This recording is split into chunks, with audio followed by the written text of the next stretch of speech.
የስሜት ትኩሳት ደራሲ ፓውሎ ኮኤልዮ ትርጉም ራስየላስ ጋሻነህ።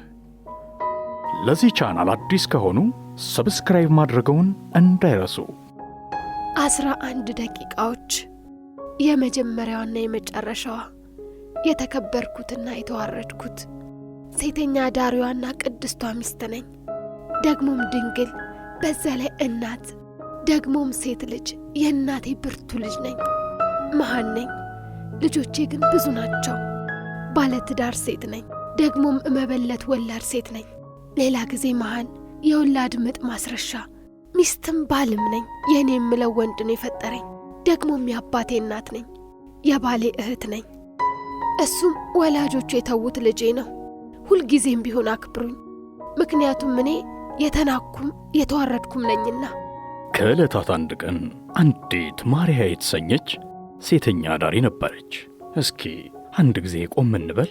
ከዕለታት አንድ ቀን የሚለው አገላለጽ ጥሩ የልጆች ተረቶች የሚጀምሩበት አገላለጽ ነው። ግን ደግሞ ሴተኛ ዳሪ የሚለው ቃል የአዋቂዎች ነው። ታዲያ መጽሐፌን እንዴት ግልጽ በሆነ ተቃርኖ ጀምረዋለሁ። ነገር ግን ብዙውን ጊዜ ከሁለት እግሮቻችን አንዱ ተረት ላይ ነው፣ ሌላኛውን ገደል ላይ አድርገን ስለምንኖር ግድ የለም በዚሁ ጅማሮ ልቀጥል። ከዕለታት በአንዱ ቀን አንዲት ማርያ የምትባል ሴተኛ ዳሪ ነበረች። እንደ ማንኛውም ሴተኛ ዳሪ ድንግልና ጨዋ ሆና ነው ያደገችው። አንድ ቀን ይሆናል ብላ ሕልም የምታደርገው ቁንጅና በሳል ባል ትጠብቅ ነበር። ከዚያም ባማረ ቬሎ ድል ባለ ሰርግ አግብታ ከልጅነታቸው ጀምሮ ታዋቂ የሚሆኑ 2 ልጆች ወልዳለት በባህር ዳርቻ ላይ በሚገኝ ውብ መኖሪያ ስለመኖር ታለም ነበር። አባቷ ተጓዥ የሽያጭ ሰራተኛ፣ እናቷ ደግሞ ልብስ ሰፊ ናቸው። በማዕከላዊ ብራዚል የምትገኘው ያደገችባት ከተማ አንድ ሲኔማ ቤት፣ አንድ የምሽት ክበብና አንድ ባንክ ቤት ብቻ ነበር። ለዚህም ነው ያ ከልጅነት ጀምሮ ተጠብቀው የነበረው የሕልሟ ባል አንድ ቀን በድንገት መጥቶ ወደ ሌላ ቦታ ከወሰዳት በኋላ ዓለምን አብረው ሲኖሩ በዝነ ሕሊናዋ ይታያት የነበረው። ነገር ግን ይህንን ማራኪ የሕልም ባሏን የምትጠብቀው በማለም ብቻ ነበር። ለመጀመሪያ ጊዜ ፍቅር እንደያዛት የተሰማት የ11 ዓመት ልጅ እያለች ከትምህርት ቤት ወደ ቤት በምትመላለስበት ጊዜ ነበር። በሴሚስተሩ መጀመሪያ ላይ እዚያው እሷ የምትኖርበት ሰፈር የሚኖርና ተመሳሳይ ትምህርት ቤትም የሚማር ልጅ እንዳለ ተረዳች። ከዚያም ማርያና ልጁ አብረው ከቤት ትምህርት ቤት መመላለስ ጀመሩ። በመጀመሪያ ምንም ንግግር አልነበራቸውም። ነገር ግን ቀስ በቀስ ልጁ ፈጠን እያለ፣ ማርያ ደግሞ ከኋላ ራቅ ብላ በብርቱ ፀሐይ ቃጠሎ፣ በውሃ ጥምና በድካም ወደ ትምህርት ቤት ወይንም ወደ ቤት የምታደርገው ጉዞ የሕይወቷ ጣፋጭ ክፍል መሆኑን እንደጀመረ ታወቃት። ይህ የሁለቱ ታዳጊዎች ጉዞ በወራት ውስጥ በተደጋገመ ቁጥር ማጥናት የማትወደውና ብዙውን ጊዜዋን ቴሌቪዥን ላይ አፍጥጣ የምታሳልፈው ማርያ ቀናቱ በኃይል ቢፈጥኑና ከጓደኛዋ ጋር ወደ ትምህርት ቤት የምታደርገው ጉዞ ቶሎ ቢደርስ ብላ መመኘት ጀመረች። ከነጭራሹም በእሷ ዕድሜ ካሉ ልጆች ባልተለመደ ሁኔታ የእረፍት ቀናት አሰልቺ ይሆኑባት ጀመር። ከአዋቂዎች ይልቅ አንድ ቀን ለልጆች ረጅም እንደሚሆንባቸው ሁሉ ብቻዋን ስለምትወደው ልጅ እያሰላሰለች በደንብ ማውራት ቢጀምሩ እንዴት መልካም ሊሆን እንደሚችል እያሰበች የምታሳልፋቸው ሰዓታት በሺዎች የሚቆጠሩ፣ ከእርሱ ጋር የምትሆንባቸው ደቂቃዎች ደግሞ 10 ደቂቃ ብቻ መሆናቸውን ስታውቅ በእጅጉ ተሰቃየች። ነገር ግን አንድ ቀን ለረጅም ጊዜ ያሰበችው ተሳክቶ ልጁን በቅርበት አናገረችው።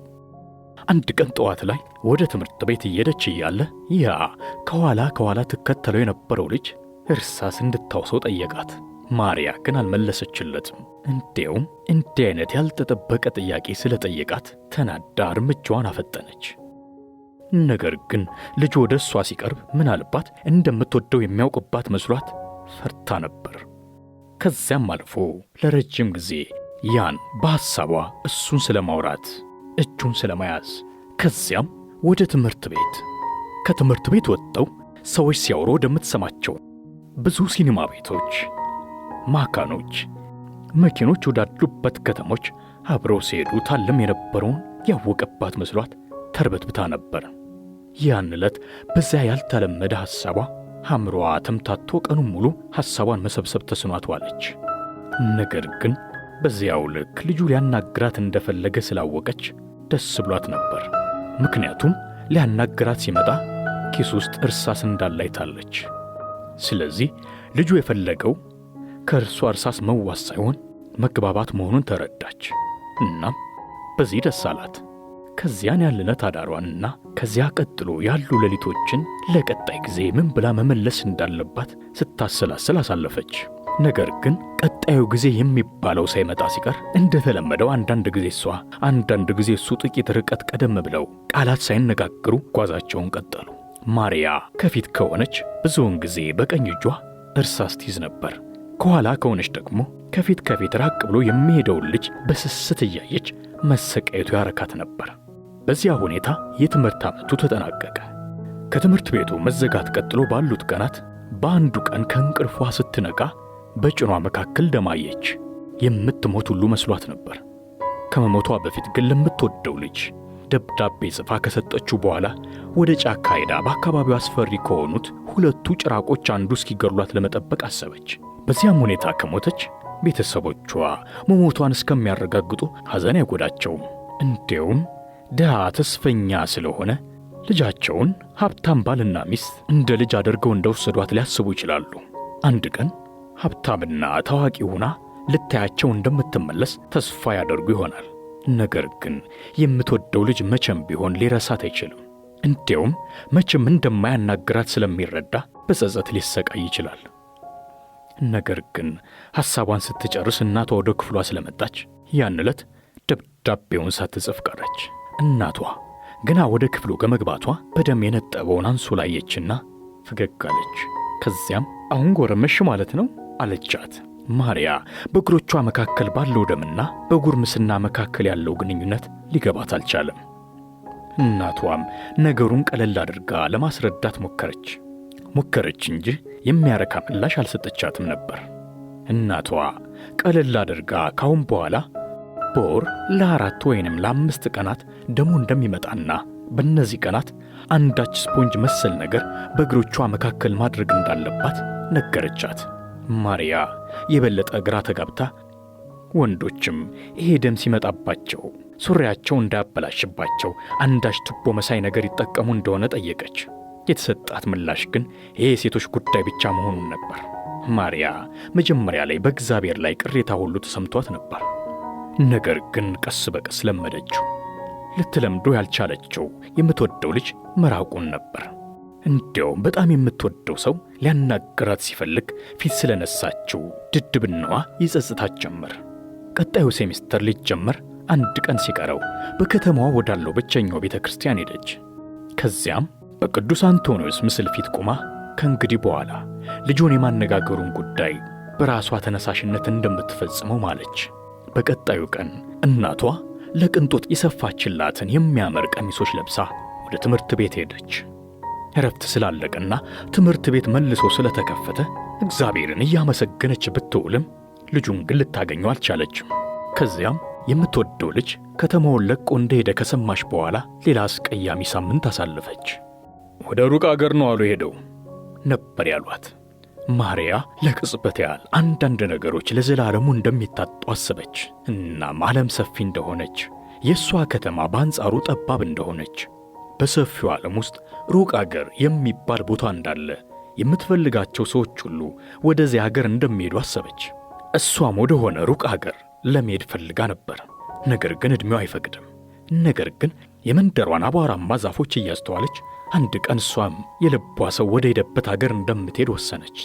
ከዚያም በቀጣዮቹ 40 ቀናት በሃይማኖታቸው የተለመደውን የቁርባን ሥነ ሥርዓት አከናወነች። ከዚያም ድንግል ማርያም ከዚያ አገር ብናደርጋ እንድታጠፋት ጸለየች። ለረጅም ጊዜ በሐዘን ውስጥ ሆና ልጁ የሄደበትን አገር ለማወቅ ከንቱ ሙከራ አድርጋ ነበር። ነገር ግን ልጁና ቤተሰቦቹ የሚሄዱበትን ሀገር የሚያውቅ ሰው አጣች። ከዚያም ዓለም እጅግ ሰፊ እንደሆነች፣ ፍቅር ደግሞ እጅግ አደገኛ እንደሆነና ድንግል ማርያምም ሩቅ በሆነ ገነት ውስጥ የምትኖር በመሆኑ የልጆችን ጸሎት ልትሰማ የማትችል መስሎ ታያት። 3 ዓመታት አለፉ። ጂኦግራፊና ሂሳብን በደንብ ተማረች። የቴሌቪዥን ማስታወቂያዎችን መውደድ ጀመረች። የመጀመሪያዋን ጾታዊ መጽሔት ቤት ውስጥ አነበበች።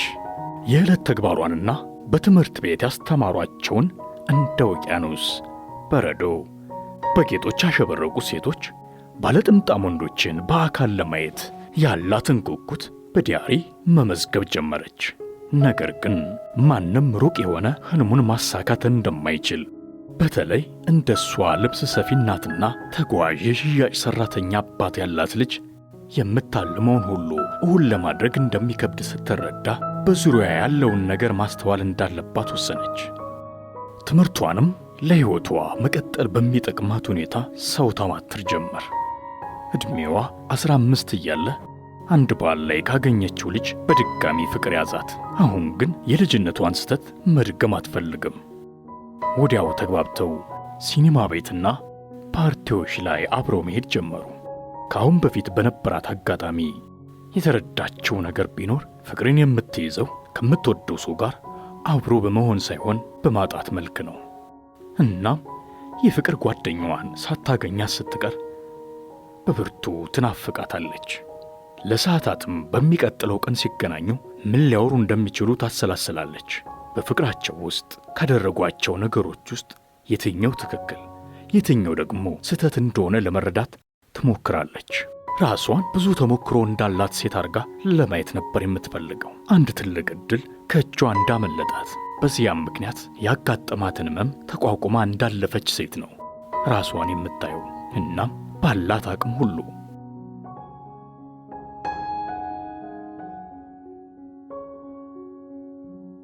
እናቷን አናግራት ነበር። እሷ ግን በልምምጥ መልክ ገና እኮ አንድ ፍሬ ነሽ አለቻት። ማርያም በምላሿ አንቺስ አባቴን ያገኘሽው በ16 ዓመትሽ አይደል ብላ ኩም አደረገቻት። እናትየዋ ያ የሆነው ባልተጠበቀ እርግዝና እንደሆነ ማስረዳት አልፈለገችም። በደፈናው አሁን ጊዜው ተቀይሯል በማለት አለፈችና ጉዳዩ በዚያው ተዘጋ። በቀጣዩ ቀን ማርያ የፍቅር ጓደኛዋ ጋር ወደ ገጠራማ ቦታ ለሽርሽር ሄዱ። በደንብ ማውራት ጀምረው ነበር። ማርያ ጓደኛዋ ጉዞ ይወድ እንደሆነ ጠየቀችው።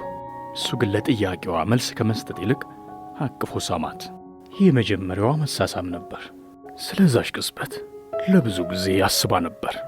የአካባቢው መልክዓ ምድርም ያምራል። የሚበሩ ወፎች፣ ከፊል የደረቃማው ውበት፣ ከሩቅ የሚሰማው ሙዚቃ፣ ሁሉም ነገር ግሩም ነበር። ማርያ መጀመሪያ ላይ ለመግደርደር ሞክራ ነበር።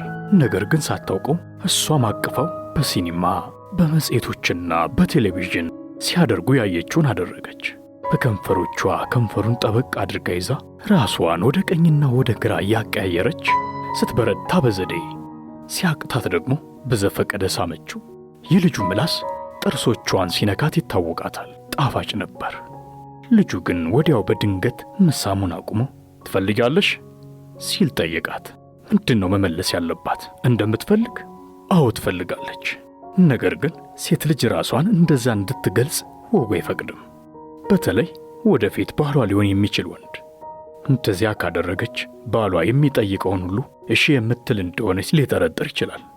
እናም መልስ ላለመስጠት ወሰነች። ከዚያም በድጋሚ ተሳሳሙ። በአሁኑ ግን ቀለል ያለ ነበር። ነገር ግን ፍቅረኛዋ አሁንም ፊቱ ተቃይሮ እሷን መሳሙን አቆመ። የሆነ ችግር እንዳለ ብታውቅም ልትጠይቀው ግን አልደፈረችም። ከዚያም እጅ ለእጅ ተያይዘው ወደ ከተማቸው ተመልሰው ልክ ምንም ነገር እንዳልተከሰተ ሁሉ የሚያወሩት ስለሌላ ነገር ነበር። ያን ዕለት ማታ አንዳንድ ጊዜ ብቻ የምትጠቀምባቸውና እጅግ ከባድ እንደሆኑ እርግጠኛ በሆነችባቸው ቃላት የቀን ማስታወሻዋ ላይ ጻፈች። ይህንን ያደረገችው በሕይወቷ ወሳኝ የሆነ ነገር እንደተከሰተ እርግጠኛ ስለነበረችና ዲያሪዋንም አንድ ቀን የሆነ ሰው እንደሚያነበው እርግጠኛ ስለነበረች ነው። ከሆነ ሰው ጋር በፍቅር ስንወድቅ መላው ዩኒቨርስ ከኛ ጋር የቆመ ይመስለናል። ዛሬ ፀሐይ እየጠለቀች እያለ ነው ይህንን ያስተዋልኩት። ከዚያም አንዳች ነገር ከተበላሸ ሁሉም ነገር ይበላሻል። ምንም የሚቀር ነገር የለም። አዋፋት፣ ከሩቅ የሚሰማ ሙዚቃ፣ የከንፈር ጣዕም ሳይቀር አብሮ ይጠፋሉ። ያንን የመሰለ ውበት ለአጭር ጊዜ ብቻ ተገኝቶ እንዴት ወደ የሚጠፋ ሊሆን ይችላል? ሕይወት ፍጥነቷን ጨምራ ቀጥላለች። በሰከንዶች ልዩነት ከገነት ወደ ሲኦል ልታስገባት ትችላለች። በቀጣዩ ቀን ከሴት ጓደኞቿ ጋር እያወራች እያለ ሁሉም ከወደፊት ባሏ ጋር የሽርሽር ጉዞ ሲያደርጉ እንዳዩት ነገሯት። ጥሩ የፍቅር ሕይወት መኖሩ ብቻ በቂ አይደለም። ሁሉም ሰው ያንን እንዲያውቅና ተፈላጊና ተወዳጅ እንደሆንን እንዲያውቁልን እንፈልጋለን። እናም ጓደኞቿ የሆነውን ነገር ሁሉ ለማወቅ ጓጉተዋል። ማርያ ደግሞ በራስ መተማመኗ ሰማይ ነክቶ ስለነበር ከሂደት ውስጥ ለየት የሚለውን አጋጣሚ ነገረቻቸው። በምላሱ ጥርሷን የነካትን በተለይ አንደኛዋ ጓደኛዋ ከት ብላ ሳቀች። አፍሽን በደንብ አልከፈትሽም ነበር አለቻት። ወዲያው ማርያ የሆነ ነገር ገባት። የልጁ ጥያቄና ፊቱ ላይ ያየችው ቅሬታ። ለምንድን ነው የምከፍተው? ማርያ የበለጠ ለማወቅ ጓጉታ ጠየቀች። ምላሱን በደንብ እንዲያስገባ ነው።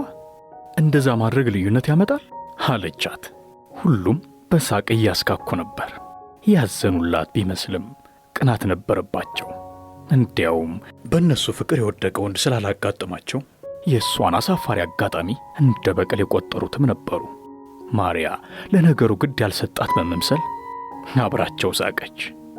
ነፍሷ ግን እያለቀሰች ነበር። በውስጧም ስለ መሳሳም ብዙ የተማረችባቸውን የቴሌቪዥን ፕሮግራሞችና ሲኔማዎችን ረገመቻቸው።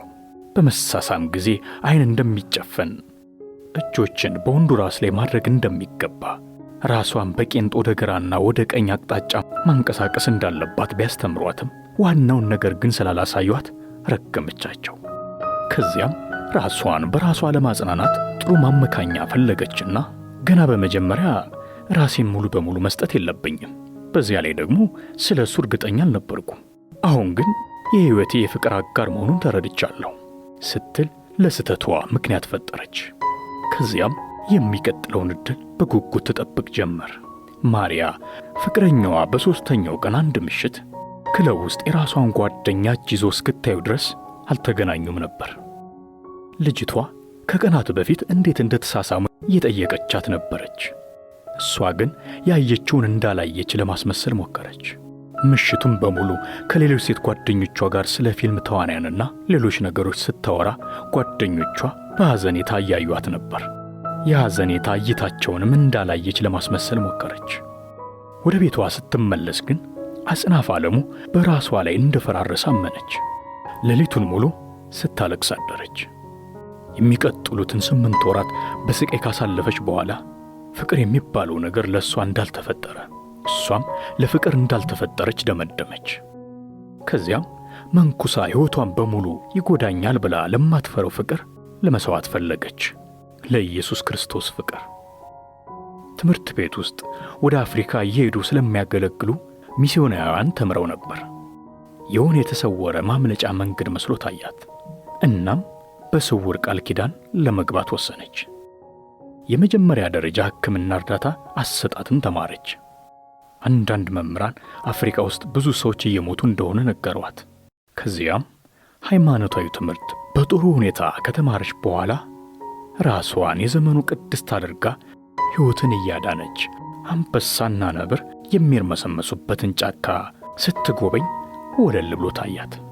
ነገር ግን በ15 ዓመቷ የተረዳችው በምትስምበት ጊዜ አፏን በደንብ መክፈት እንዳለባት ብቻ ሳይሆን ፍቅር ከማንም በላይ የስቃይ መንስኤ መሆኑን ነው። ከዚያም በተጨማሪ አንድ አዲስ ነገር ተማረች፣ ራስን በራስ ማርካት። ነገሩ የሆነው በአጋጣሚ ነበር። እናቷ ቤት ውስጥ ሳታስበው ባልነበረችበት ጊዜ ሰውነቷን ስትነካካ የደስታ ስሜት ተሰማት። በእርግጥ በልጅነቷም በተለይ ብልቷ አካባቢ ስትነካካ የማትረዳው የደስታ ስሜት ይሰማት ነበር። አንድ ቀን ግን አባቷ ደረሰባትና ቀጣት። ጥፋቷ ምን እንደሆነ ግን አልነገራትም ነበር።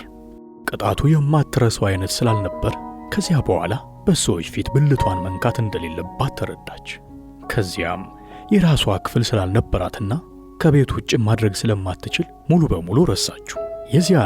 የዚያን ዕለት ከሰዓት ግን ለመጀመሪያ ጊዜ ከተሳሳመችበት ቀን 6 ወራት በኋላ እናቷ በቶሎ ወደ ቤት ሳትመለስ ስትቀር አባቷም ከጓደኞቹ ጋር ወጣ ባለበት የምትሰራው ሥራ ስላልነበራት ሰውነቷ ላይ ያሉ ፀጉሮቿን ታጤን ጀመር። ወዲያው ብልቷ አካባቢ ያለ እጢ መሳይ ነገር ስትነካ ያልጠበቀችው ስሜት ተሰማት። ስሜቱ ጠንካራና አስደሳች ስለነበር በቀላሉ ማቆም አልቻለችም። ቀስ በቀስ ሰውነቷ በሙሉ ተነቃቃ።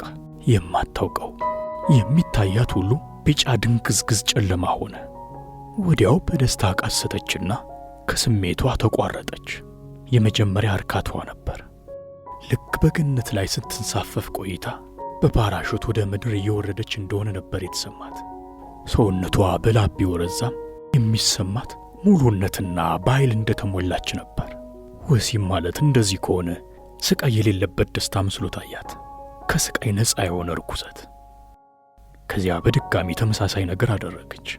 ነገር ግን ርኩሰቱን በምታደርግበት ጊዜ ከምትወዳቸው የፊልም ተዋንያን አንዱ ሰውነቷን እየነካካት እንደሆነ እያሰበች ነበር። ሌላ የስሜት መንሳፈፍ፣ ከዚያ ወደ መሬት መፈጥፈጥ። አሁንም ግን የበለጠ ኃይል እየተጎናጸፈች ነው። ነገር ግን ለሶስተኛ ጊዜ ከማድረጓ በፊት እናቷ መጣች። ማርያ ነገሩን ለሴት ጓደኞቿ ነግራቸው ነበር። ነገር ግን ከጥቂት ሰዓታት በፊት እንደደረሰችበት አድርጋ ነበር ያወራቻቸው። ከሁለቱ ጓደኞቿ በቀር ስለምታውቀው ነገር ቀደም ብለው ቢያውቁም በዚህ ጉዳይ ላይ ለማውራት ድፍረቱ አልነበራቸው። አሁን የአብዮተኝነቱ ስሜት የመሰማቱ ተራ የማርያ ነበር። ከዚያም ራሷን የቡድኑ መሪ አድርጋ ባገኙት ድብቅ ወሲባዊ ጨዋታ ላይ ማውራት የአብዮቱ ባህሪ ነበር።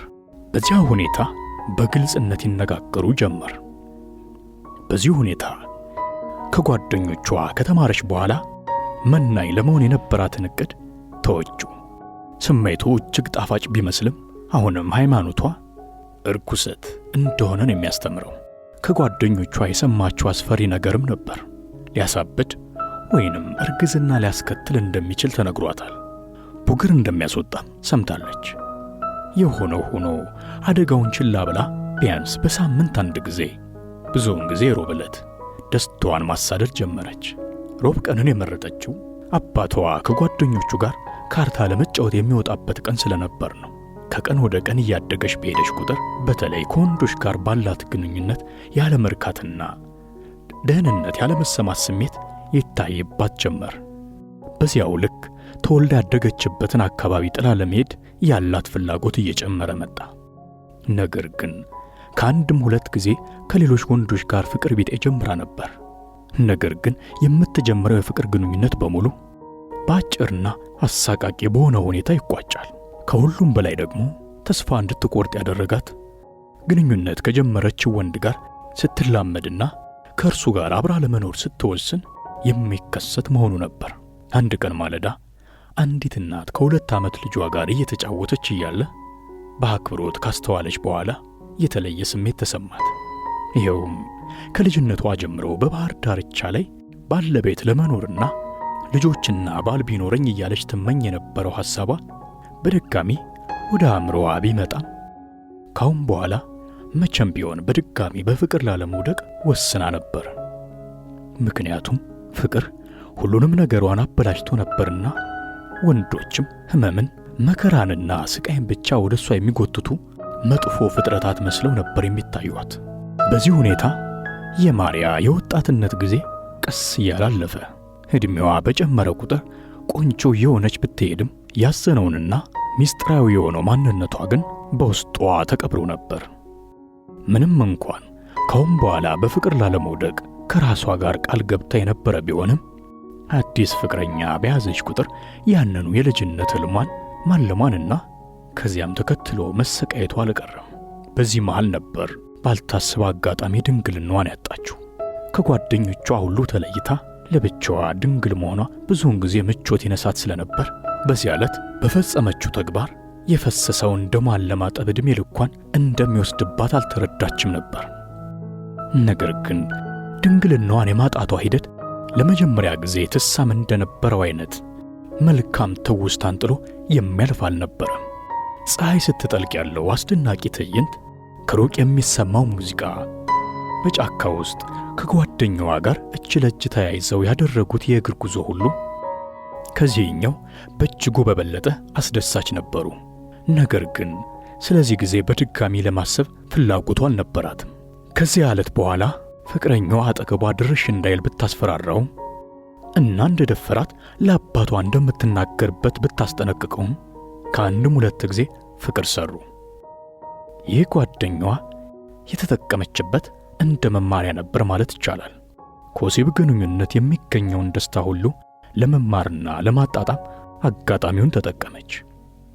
መጽሔቶች፣ ጋዜጦች፣ የቴሌቪዥን ፕሮግራሞች ሁሉ ስለ ሴትና ወንድ ግንኙነት፣ ስለ ፍቅር አስፈላጊነት፣ ስለ ሴትና ወንድ ግንኙነት በተደጋጋሚ ቢናገሩም ራስን በራስ ከማርካት ጋር ያለውን ግንኙነት መረዳት አልቻለችም ነበር።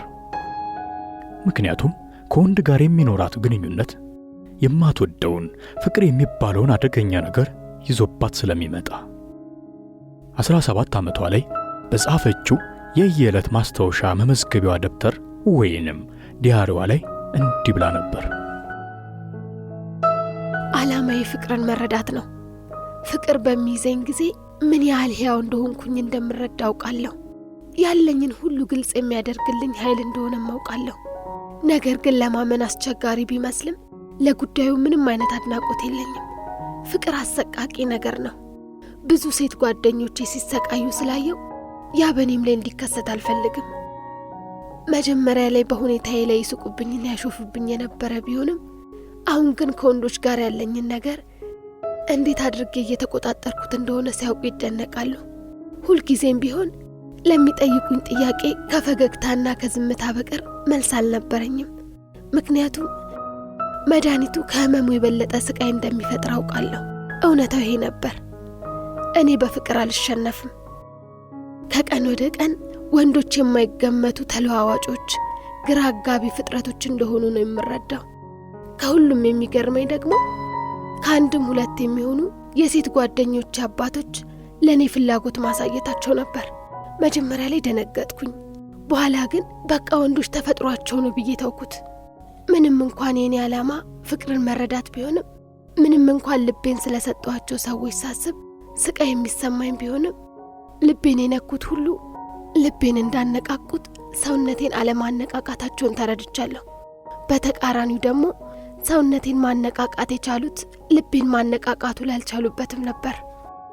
ማሪያ በ19 ዓመቷ የሁለተኛ ደረጃ ትምህርቷን እንደጨረሰች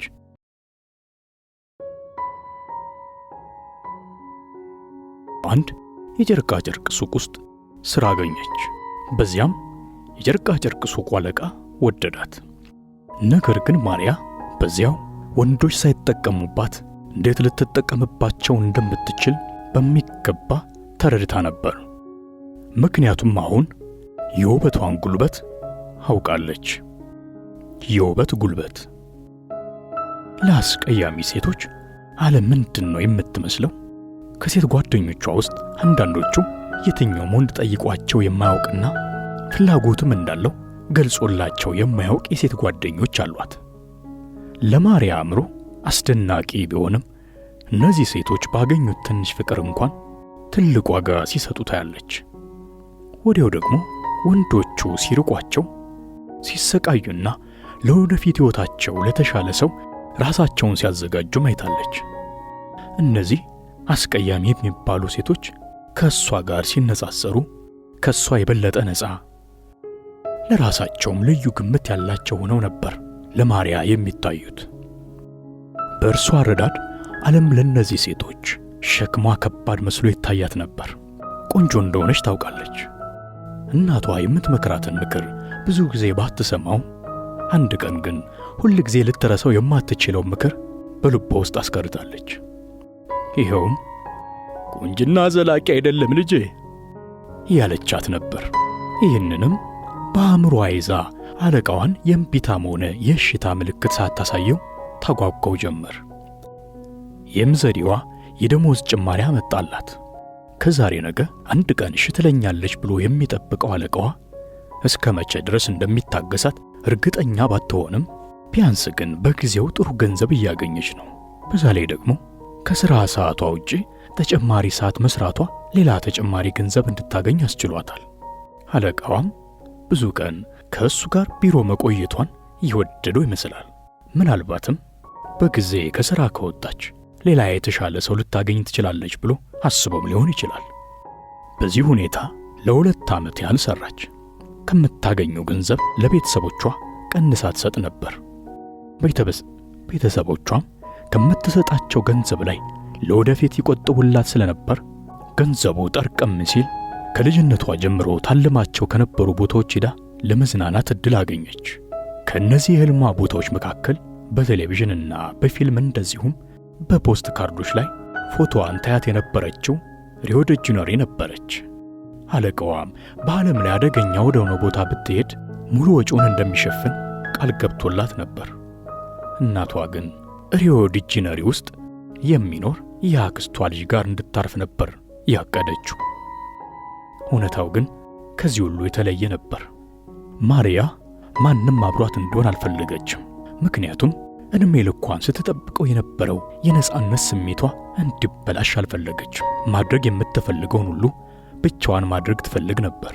በባህሩ ዳርቻ ላይ መዋኘት፣ ከእንግዳ ሰዎች ጋር መነጋገር፣ በሱቅ መስኮቶች ላይ ብቻዋን ሆና የፈለገችውን መግዛት፣ ምናልባትም ደግሞ ያ የምትጠብቀው የደስ ያለው ልውሏ መጥቶ ወደ መልካሙ ነገር ሁሉ እንዲወስዳት መጠበቅ።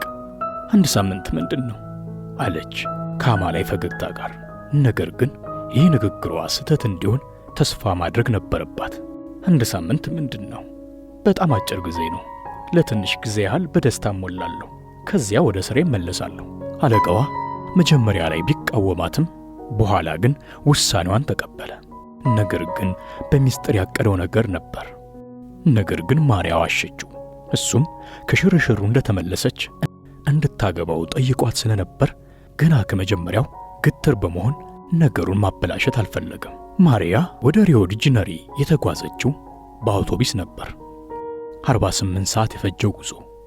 በጉዞ ማብቂያ ላይ መኪናው የቆመበት ቦታ ስላልተመቻት ትነጫነጭ ጀመር።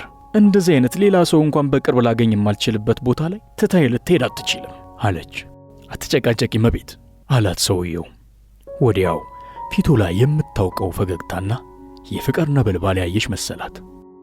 ከዚያም የዋና ልብሷን ለብሳ ወደ ባህር ዳርቻ ለመሄድ ስትቸኩል በሐሳብ ተወጥራ ነበር።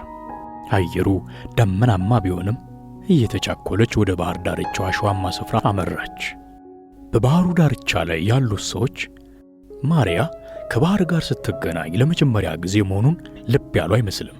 የማንጃዋ ሴት አምላክ ወጀቡና ባህሩ የሚተፋው አረፋማ ነገር በሙሉ ከአትላንቲክ ውቅያኖስ በዚያኛው ጠርዝ ላይ ያለው የአፍሪካና የአንበሳዎቿ ጠረፍ በሙሉ ለማሪያ አይኖች ብርቅ ነበሩ።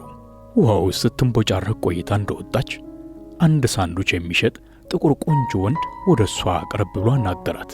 ራቅ ብላ ለመሄድ ከፈለገች ቦርሶቿን በታማኝነት እንደሚጠብቅና አደሯን ሁሉ እሱ ላይ መጣል እንደምትችል አረጋግጦ ነገራት። በአቅራቢያዋ ያለ ሌላ ወንድ ደግሞ አንድም ቃል ባያናገራትም በአይንና በጥርሱ የኮኮናት ጭማቂ አብሯት እንዲጠጣ እየጋበዛት ነበር።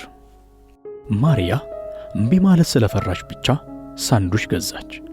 በዚያ ላይ ደግሞ ሁሉንም እንግዳ ላለማናገር ቆርጣ ነበር። በኋላ ግን በእርሷ ሥራ ትንሽ እንደማፈር ብላ ተበሳጨች። አሁን እሷ መልካም ምስሎ የታያትን ሁሉ ማድረግ ትችል ነበር።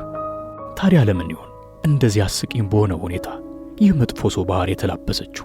ወዲያው ደግሞ ሁሉንም ነገር ትታ ፀሐይዋ ከጋረዳት ደመና ውስጥ እስከምትወጣ ድረስ ቁጭ ብላ መጠበቅ ጀመረች። ከሁሉም የገረማት ግን በዚያ በሞቅታው ክረምት እንኳን ውቅያኖሱ እግር የሚቆረጥም ቅዝቃዜ ያለው መሆኑ ነበር። ወዲያው ግን ቀደም ሲል ምንም አይነት ቃል ሳይናገር በጥቅሻ ብቻ የኮኮናት ጭማቂ ሲጋብዛት የነበረው ሰው ከጎኗ መጥቶ ተቀመጠ። በእጁ የያዘውን የኮኮናት ጭማቂ ተቀብለው ጠጣችና እሷም በምላሹ ፈገግ አለች። በአጭር ጊዜ ውስጥ ትርክ ምርኪ ወሬንና የተለዋወጡትን ፈገግታ ሁለቱም ወደዱት። እዚህም እዚያም ትርጉም አልባ ፈገግታ ይታይ ነበርና ይህ የሆነው ግን ሰውየው ከኪሱ አንዲት ትንሽ መዝገበ ቃላት አውጥቶ ለየት ባለ ቅላጼ ቦንታ ወይንም ቆንጆ ሲላት ነበር። ማሪያ ሉሏ እንደመጣ ተረድታ ፈገግ አለች። ሰውየው ግን አሁንም መዝገበ ቃላቱን ገለጥ እያደረገ ራት ዛሬ ማታ የሚል ቃል እየተኮላተፈ ተናገረ። ከዚያም ስዊዘርላንድ የሚል ቃል ካፉ ወጣ። የተናገራቸው ቃላት በምንም ቋንቋ ቢሆን ለማርያ ግን እንደ ገነት ውስጥ ደወሎች በጆሮዋ ላይ መልካም ድምጾችን አቃጭለውባት ነበር። ሥራ፣ ገንዘብ፣ ዶላር። ማርያ ስዊዘርላንድ የሚባል የምታውቀው ሬስቶራንት የለም። ነገር ግን ይህንን በምታስብበት ቅጽበት ህልም እንዲሁ በቀላሉ እውን የሚሆን ነገር መሆኑ እያስደነቃት ነበር። ለግብዣው አመሰግናለሁ፣ ሥራ አለኝ፣ ዶላርም አልፈልግም አለችው። ሰውየው ማርያ ከተናገረችው ቃላት አንድም እንኳን ስላልገባው በተስፋ መቁረጥ ውስጥ ፈገግ እንዳለ ቆይና ወዲያው ከጎኗ ተነስቶ ሄደ። ትንሽ ቆይቶም አስተርጓሚ ይዞ ተመለሰ። በአስተርጓሚ በኩል ስዊዘርላንድ ከምትባል አገር እንጂ ሬስቶራንት እንዳልመጣና ከእርሷ ጋር ራት ቢበላ ደስ እንደሚለው ገለጸላት። በዚያውም እግረ መንገዳቸውን ስለ አንዳንድ የሥራ ጉዳይ ሊያወሩ እንደሚችሉ አስተርጓሚው ተናገረ። አስተርጓሚው ራሱን ሲያስተዋውቅም ሰውየው ያረፈበት ሆቴል ጥበቃና የውጭ ቱሪስቶችን በተመለከተ ኃላፊነት ያለው ሰው መሆኑን ገልጾ እሱ ቢሆን ይህንን ዕድል እንደሚቀበል በግሉ ነገራት። ልዩ ተሰጥኦና ችሎታ ያላቸውን ሰዎች እያፈላለገ ለሥራ ወደ አውሮፓ ይዟቸው ይሄዳል። ከፈለግሽ ከአሁን በፊት እንዳንቺ ይዟቸው የሄዳቸውን ሰዎች ላገናኝሽ ይችላሉ። አሁን አግብተው ወልደው ሀብታሙ ነው አውሮፓ ውስጥ በደህንነት ይኖራሉ አላት። ከዚያም የውጭ አገሮችን ባህል ማወቁ እንደ ጉራ ተሰምቶት በዛ ላይ ደግሞ ስዊዘርላንዶች ጥሩ ጥሩ ቸኮሌቶችና አይቦችን ያበርታሉ ሲል ጨመረላት። ማርያ በሕይወቷ አጋጥሟት የነበረው ብቸኛው የመድረክ ሥራዋ በአንድ የባህል ፕሮግራም ላይ እንደ ቅርጻ ቅርጽ ሻጩና የተወነችበት ነበር። በዚያ ላይ በአውቶቡሱ ላይ ስላልተኛችና ስለ ደከማትም ጭምር ትንሽ ግራ ተጋብታለች። ነገር ግን የጠጣችው ሻይና የበላችው ሳንዱች ትንሽ የረዳት ይመስላል። በአካባቢው የምታውቀው ሰው ባይኖርም ጓደኛ ማግኘት እንደሚገባት ግን አስባለች። ከአሁን በፊት እንደዚህ አይነት ሁኔታ አጋጥሟት ያውቃል። ከአንድም 2 ጊዜ፣ ከሁለትም 3 ጊዜ። ወንዶች ብዙ ነገር ሊሰጧት ቃል ገብተውላት ምንም ሳይሰጧት ቀርተው ያውቃሉ። ይህንንም የሚያደርጉት የእሷን ትኩረት ለመሳብ እንደሆነ ታውቃለች። ነገር ግን እድሉን ካገኘች አይቀር የረፍት ጊዜዋን የበለጠ ጣዕም ያለው እንዲሆንና ወደ ቤቷም ስትመለስ ለሰዎች የምታወራው ነገር ስለምታገኝበት መሄዱን አልጠላችውም። በዚህም የተነሳ ግብዣውን ተቀብላ አብራ ለመሄድ ተስማማች። ግብዣውን በዚህ መልኩ ብትቀበልም አንድ ያልታሰበ ችግር ገጠማት። ይኸውም ለእራት ግብዣ የሚሆን ተስማሚ ልብስ ያልነበራት መሆኑ ነበር። አንዲት ሴት እንዲህ አይነት ችግሮችን በቀላሉ አታያቸውም። ነገር ግን እነዚህን ሰዎች ከአንድ ጊዜ በላይ የማታገኛቸው ስለሆኑ በዚህ ተጽናናች። ከዚህም የምታጣው ነገር የሌለ በመሆኑ ነገሩን ቀለል አድርጋ አየችው። ነገር ግን በእንግዶቹ ፊት አላዋቂ መስሎ ላለመታየት የመጣሁት ከሰሜን ብራዚል ነው፣ ለሬስቶራንት የሚሆን ተገቢ ልብስ አልያዝኩም አለች በአስተርጓሚው በኩል። ሰውየውም በተራው በአስተርጓሚ በኩል ስለዚህ ጉዳይ መጨነቅ እንደሌለባትና ይልቁንም የሆቴል አድራሻዋ እንድትነግረው ጠየቃት። ምሽት ላይ በሕይወቷ አይታ የማታውቀው አይነት ውብ ቀሚስ ወደ ሆቴሉ ክፍሏ ተላከላት። ከቀሚሱም ጋር አብሮ የእሷን የዓመት ደሞዝ ያህል ዋጋ ይኖረዋል ብላ የገመተችው ጫማ ተልኮላት ነበር። ይህ አጋጣሚ ከልጅነቷ ጀምሮ እስከ ወጣትነቷ ድረስ በብራዚል ውስጥ ባለችው ሰርተዋ ከተማ ውስጥ ባሳለፈቻቸው ዓመታት ታልመውና ትመኘው የነበረው ረጅም ጉዞ መጀመሪያ እንደሆነ ተሰማት። ሰርተው ከተማ ሕይወት ከቀን ወደ ቀን ለውጥ የሌለው አሰልችና ድንቅ ሕይወት አሳልፋለች። አሁን ግን ራሷን ወደ አጽናፈ ዓለሙ ልዕልነት ለመቀየር ዝግጁ እንደሆነችም አሰበች። ይህ ሰው ሥራ፣ ገንዘብ፣ ቅንጡ ጫማና ቀሚስ ሲያስረክብላት በሕልም ዓለም ውስጥ ያለች ነበር የመሰላት። ብቻ የጎደላት ጥቂት የፊት ማስዋቢያ ብቻ ነበር። ይህንንም ችግሯን የተረዳች ያረፈችበት ሆቴል እንግዳ ተቀባይ ችግሯን በማቃለል በኩል ረዳቻት። በዚያውም የውጭ አገር ሰዎች በሙሉ የሚታመኑ እንዳልሆኑና በሬው ከተማ ውስጥ ያለ እያንዳንዱ ወንድ ማጅራት መቼ እንደሆነ አድርጋ እንድታስብ አስጠነቀቀቻት። ማርያ ግን የእንግዳ ተቀባዩን ማስጠንቀቂያ ችላ ብላ ከሰማይ የተላከላትን ቀሚስና ጫማ ለብሳ ለረጅም ሰዓት በመስታወት ፊት ቆማ ተሽቀረቀር ጀመር። ይህንን አስደሳች ጊዜም ለመቅረጽ እንድትችል ካሜራ ይዛ ባለመምጣቷ ተጸጸተች። ወዲያው ደግሞ የቀጠሮዋ ሰዓት እየረፈደ እንደሆነ ሲገባት እየተቻኮለች ሲውዙ ሰውዬ ወደ ቀጠራት ሬስቶራንት ገሰገሰች። ከሁሉም የገረማት ደግሞ አስተርጓሚው አብሯቸው እንደማይሆን ነበር። ስለ ቋንቋ ትጨነቂ፣ ዋናው ነገር ሰውየው ስላንቺ ጥሩ ስሜት ያለው መሆኑ ነው ብሏት ነበር አስተርጓሚው። ግን በቋንቋ ካልተግባባን እንዴት ሊረዳኝ ይችላል ነበር ያለችው ማርያ። ትክክል ነሽ፣ ነገር ግን ማውራት አይጠበቅብሽም፣ ጉዳዩ የስሜት ቋንቋ ጉዳይ ነው ነበር ያላት። ማርያ የስሜት ቋንቋ ያላት ነገር አልገባትም ነበር። እሷ በመጣችበት አካባቢ ሰዎች መግባባት የሚችሉት ቃላትን፣ ሐረጋትንና አረፍተ ነገሮችን እንዲሁም ጥያቄዎችንና መልሶችን በመቀያየር ብቻ ነበር። ነገር ግን ማይልሰን የተሰኘው አስተርጓሚና የሆቴል ደህንነት መኮንን ነገሮች በሪዮና በተቀረው ዓለም የተለያዩ እንደሆኑ አስረግጦ እየነገራት ነበር። ጉዳዩን የበለጠ ሲያብራራላትም ሰውየው ልጅ የሌለው ፈት እንደሆነና የራሱ የምሽት ክለብ እንዳለው አስረዳት።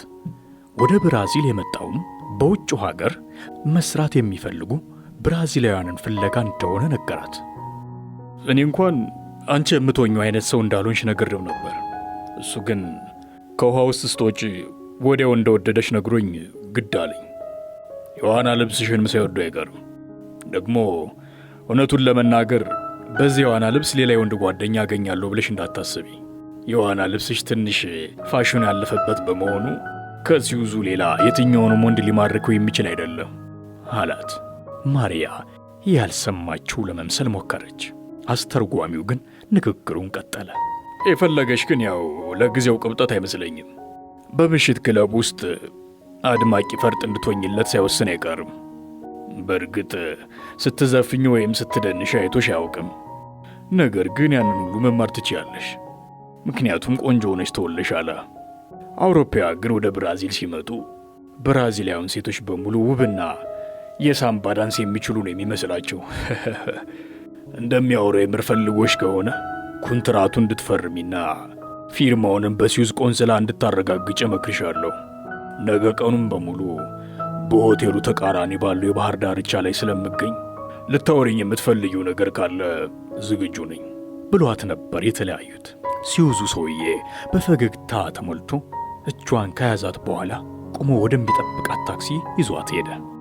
ወደ ታክሲው እየሄዱ እያለ አስተርጓሚው የሥራው ትክክለኛ ዋጋ በአንድ ምሽት $300 እንደሆነና ከዚያ ያነሰ ዋጋ እንዳትስማማ የመከራት ትዝ አላት። በእርግጥ $300 ለሷ እጅግ ብዙ ነበር።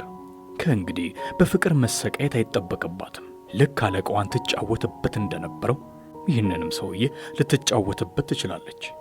ማግባት፣ ልጆች መውለድ፣ ከዚያም ቅንጡ ሕይወት። ከዚህ የምታጣው ምን አለ? ዕድሜዋም እየገፋ ነው። መቼ እንደምትሞት እንኳን አታውቅም። በዚህ አጋጣሚ ሀብታም የመሆን ዕድል እጇ ላይ ወድቋል። ምናልባትም ይህ ሲውዝ ሰውዬ በሀገሩ ብዙ ገንዘብ እንጂ ብዙ ሴት እንደሌለው መገመት ለሷ ቀላል ነው።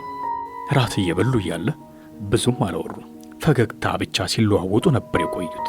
በዚህ ጊዜ ነበር አስተርጓሚው በስሜት መግባባት ያላትን የተረዳችው።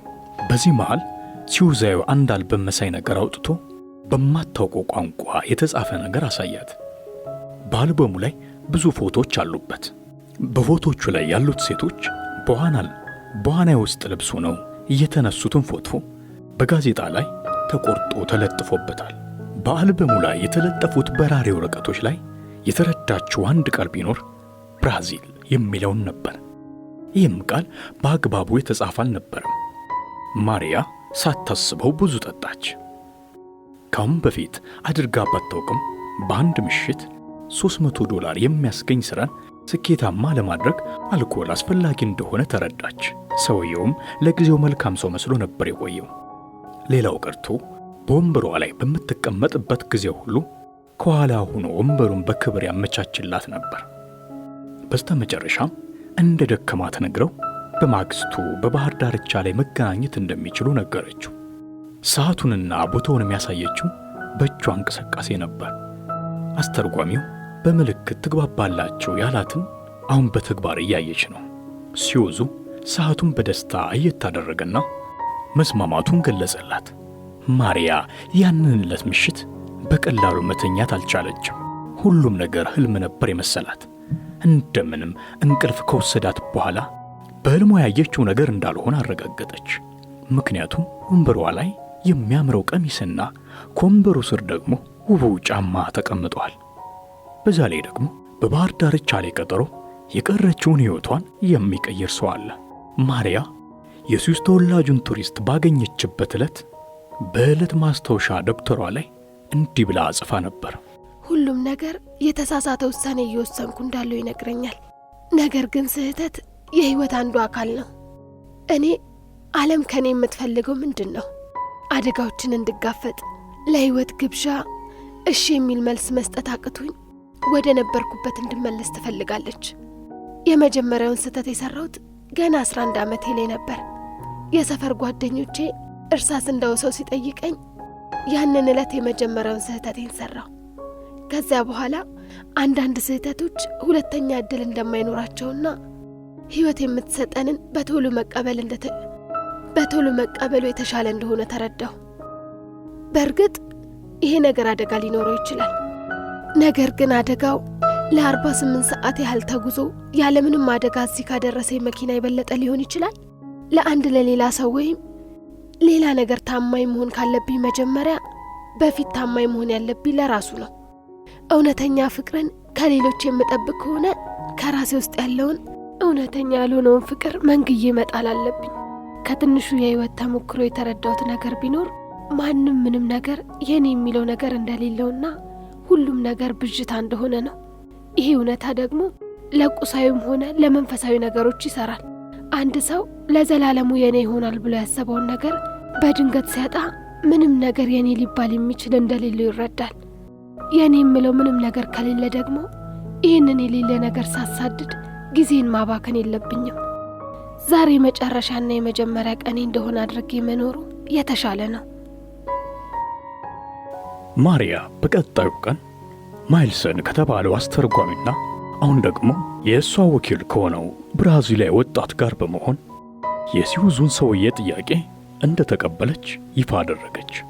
ነገር ግን የሰነዱ ማስረጃዎች በሙሉ በስዊዘርላንድ ቆንጽላ ጽሕፈት ቤት ሕጋዊ ማረጋገጫ እንዲሰጣቸው ቅድመ ሁኔታ አስቀምጣ ነበር።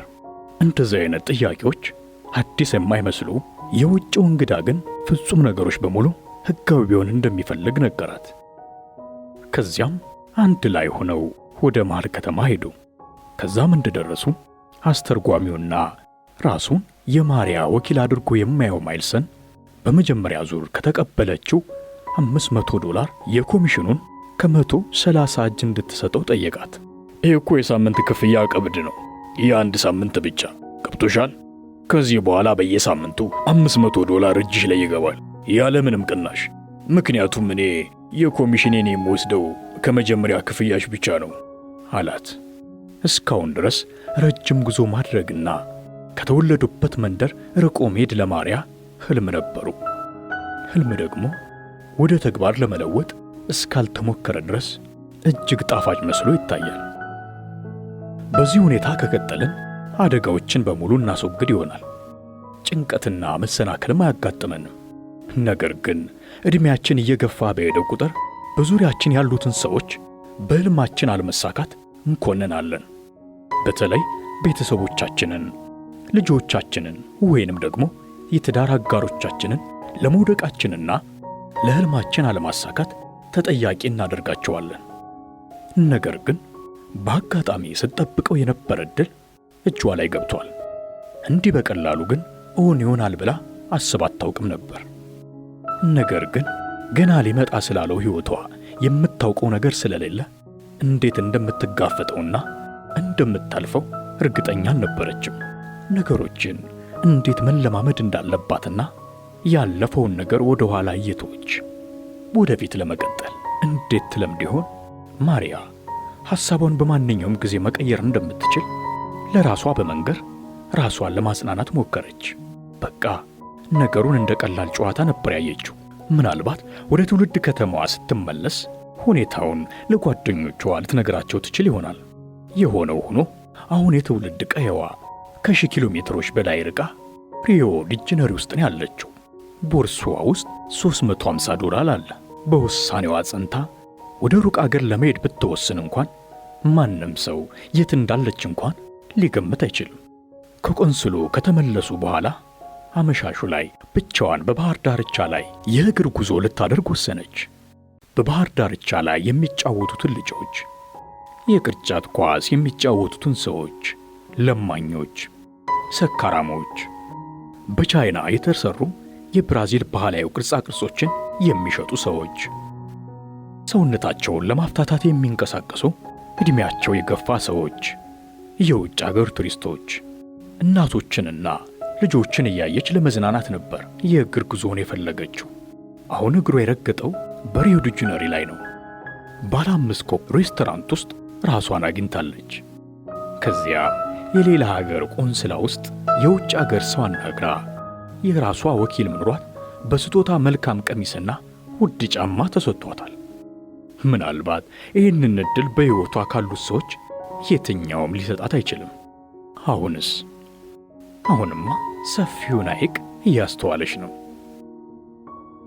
በጂኦግራፊ ክፍለ ጊዜ እንደ ተማረችው ከሆነ በውቅያኖሱ ላይ ቀጥ ብላ ብትሄድ አፍሪካ ትደርሳለች።